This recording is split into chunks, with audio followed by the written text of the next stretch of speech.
तर महाराजांच्या जावयाला आता खूप पश्चाताप होऊ लागला आहे। आता त्यांना असं वाटत आहे की साखरपुड्यानंतर सगळं वादळ सुटलं आहे। असं काय घडलं आहे की ज्यामुळे इंदुरीकर महाराजांच्या जावयाला साहिल चिलापला खूप मोठा पश्चाताप होणार आहे। हे सगळं आपण या व्हिडिओमध्ये पाहणार आहोत। त्यासाठी व्हिडिओ संपूर्ण पाहावा लागेल, तरच तुम्हाला त्यातील सत्य समजेल। महाराष्ट्रात अशी फार थोडी नावं आहेत ज्यांचं नाव घेतलं की क्षणात एकतर टाळ्यांचा कडकडाट होतो किंवा वादाचा भडका उडतो। असं एक नाव म्हणजे इंदुरीकर महाराज। कोणासाठी ते समाज प्रबोधक, कोणासाठी परखड सत्य बोलणारे, तर कोणासाठी कायम वादात राहणारे वक्ते। पण आजचा विषय त्यांच्या प्रवचनाचा नाही किंवा त्यांच्या विषयी जे काही वाद घडले त्याविषयी नाही, तर आज आहे त्यांच्या घरात एक आनंदाचा क्षण घडला होता 16 तारखेला। त्या क्षणात त्यांना असं काय घडलं की ज्यामुळे आनंदाचा क्षण क्षणात दुःखाचा क्षणामध्ये बदलला। कोण होते त्याला जबाबदार? कारण आज आपण बोलणार आहोत इंदुरीकर महाराजांच्या जावयाच्या साखरपुड्याबद्दल। इंदुरीकर महाराज हे नाव आज महाराष्ट्राच्या कानाकोपऱ्यात पोहोचलेलं आहे।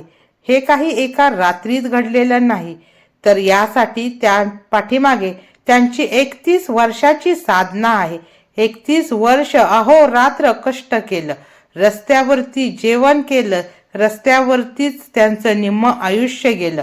गावोगावची कीर्तनं हो, पण किती? एका दिवसात 3 कीर्तनं, एक कीर्तन त्यांचं 1.5 तासाचं।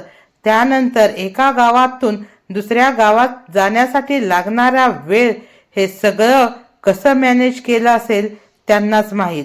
शेतकरी, संसार, लग्न, नातेसंबंध या विषयावर ते इतक्या सहजतेने बोलत होते की सामान्य माणूस त्यात स्वतःला पाहायचा आणि सामान्य माणसाच्या घरातीलच घटना ते अशा पद्धतीने रंगवून सांगणार की त्यामध्ये सामान्य माणूस आपलं जे काही स्वतःचं दुःख आहे ते विसरून खळखळून हसायचा।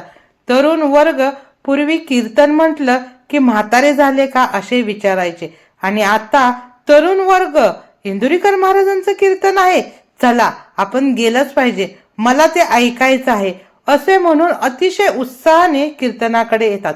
म्हणजे तरुण वर्गाला देखील कीर्तनाकडे ओढण्यासाठी इंदुरीकर महाराजांचा फार मोठा वाटा आहे। वारकरी संप्रदायामध्ये एवढी ताकद कुणातही नव्हती की ज्याने तरुण वर्गाला आपलंसं केलं। इंदुरीकर महाराजांनी ना केवळ तरुण तर अगदी लहान मुलांपासून देखील त्यांची कॉपी करण्यासाठी इन्स्टावर असेल, फेसबुकवर असेल, यूट्यूबवर असेल त्यांचा ऑडिओ पाठीमागं लावतात, पुढे ॲक्टिंग करतात आणि काय तो शॉर्ट्स पूर्ण व्हायरल जातो।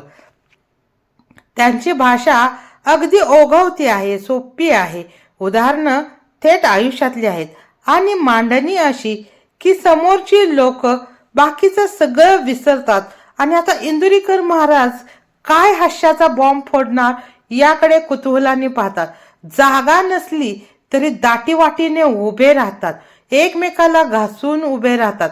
त्यावेळेला कोणीही कोणतंही दुसरी व्यवस्था पाहत नाही, फक्त आपल्याला इंदुरीकर महाराज दिसले पाहिजेत, आपल्याला त्यांचं कीर्तन ऐकायला आलं पाहिजे, अशा पद्धतीने लोक गर्दी करतात आणि त्यांचे मांडणी पाहून तर मंत्रमुग्ध होतात। मात्र जसे प्रसिद्धी वाढते तशीच वादाची धारही वाढतात। म्हणतात ना, जसा डोंगर मोठा होतो तशी त्याच्या जवळची दरीही तेवढीच मोठी होते। महिलांबाबत केलेली काही वक्तव्य, लग्न आणि संततीविषयी उदाहरणं, काही प्रवचनातील तुलना या सगळ्यावर मोठे वाद झाले।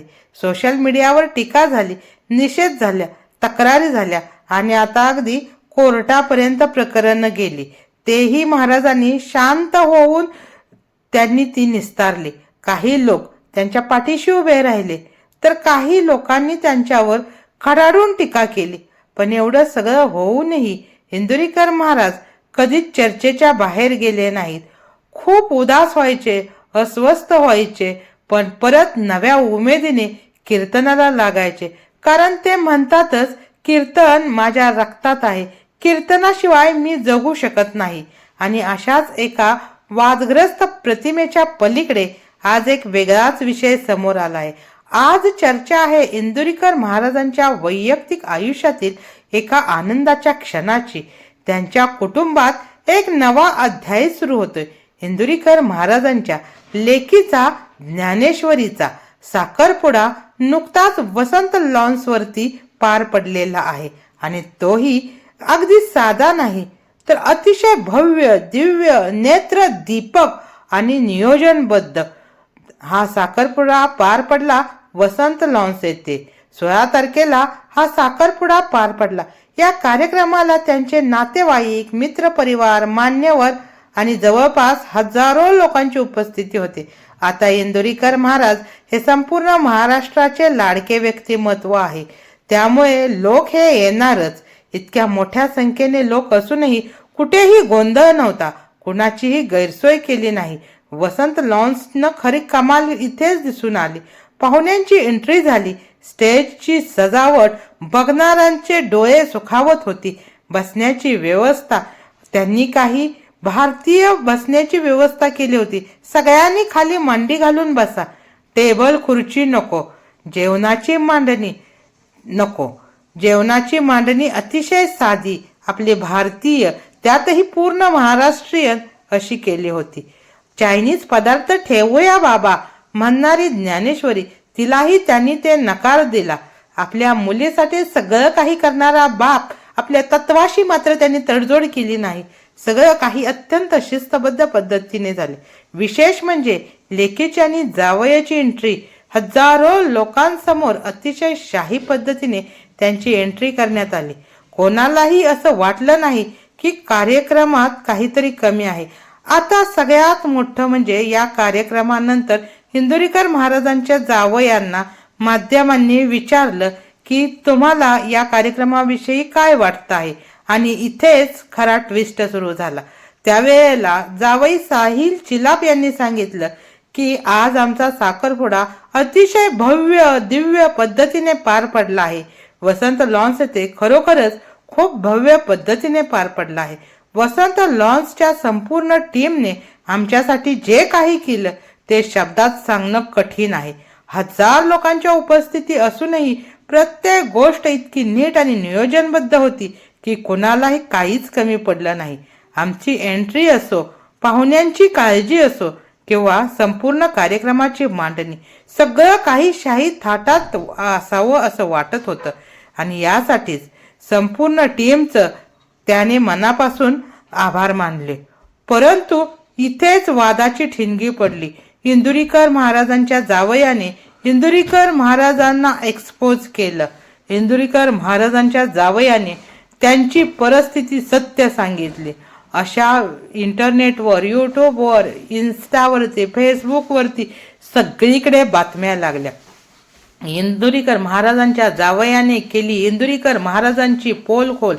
अरे काय पोलखोल केली याचाच पश्चाताप त्यांना होऊ लागला. वाद असो वा समर्थन, इंदुरीकर महाराज हे नाव नेहमीच चर्चेत राहिलं आहे. पण आज त्या सगळ्या चर्चे पलीकडे एक आनंदाचा क्षणही त्यांनी पाहिला. तुम्हाला हा साखरपुडा कसा वाटला? आणि हो, त्यांनी ही माघार घेतली नाही. इंदुरीकर महाराजही म्हणाले, तुम्ही माझ्या मुलीच्या साखरपुड्याविषयी एवढी टीका टिप्पणी केली, पण आता बघा मी माझ्या मुलीचं लग्न असं काही भव्य दिव्य पद्धतीने करतो की तुम्ही काय वाटेल ते म्हणा, पण मी ते खूप भव्य दिव्य पद्धतीने करणार आहे.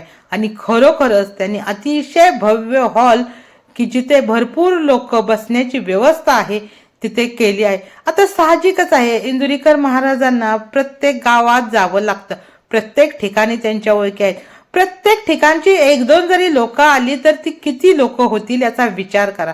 मग आपण ज्या वेळेला एखाद्या कार्यक्रमाला दुसऱ्याकडे जातो त्यावेळेला आपलं मनही आपल्याला सांगत असतं आपण प्रत्येक वेळेला त्यांच्याकडे जातोय.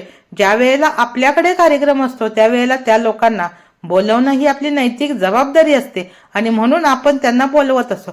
तसेच इंदुरीकर महाराजांचेही होत असेल. त्यांना काही निमंत्रण देणं अपरिहार्य असेल, त्यांना ती द्यावीच लागत असतील. मग त्यासाठी एवढाच जनसमुदाय तेवढं तुमची उंची वाढवा, त्यामुळे तुमच्याकडेही जास्त लोक येतील. आणि तुम्हाला हा साखरपुडा कसा वाटला खालील कमेंटमध्ये तुमचं मत नक्की सांगा. आणि अशाच व्हायरल चर्चेच्या बातम्यांसाठी व्हिडिओला लाईक करा, चॅनलला सबस्क्राईब करा आणि व्हिडिओला शेअर करायला विसरू नका.